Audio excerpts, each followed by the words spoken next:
இன்னைக்கு நாம மதுரை மாவட்டம் நாகமலை புதுக்கோட்டை பக்கத்தில் இருக்க கீழக்குயில்குடி வந்திருக்கோம். இந்த கீழக்குயில்குடி பக்கத்தில் சமணர் மலை அப்படின்னு சிறிய ஒரு குன்று இருக்கு.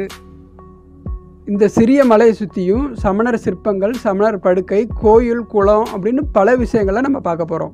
அதோட இயக்கி அப்படிங்கிற பெண் தெய்வத்தோட சில சுவாரஸ்யமான தகவல்களை பற்றி இந்த வீடியோவுக்கு நடுவில் நம்ம பார்க்க போகிறோம்.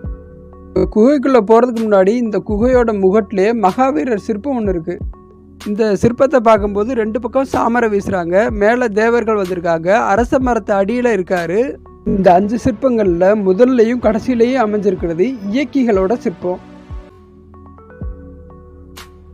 இப்போ மலை மேலே கொஞ்சம் தூரம் ஏறிட்டோம். இங்கேருந்து இந்த சுனைக்கு மேலேயே பல சிற்பங்கள் அமைக்கப்பட்டிருக்கு. உள்ளே இருக்கிறவர் பாகுபலி அவரோட 2 தங்கைகளோட நிற்கிறாரு.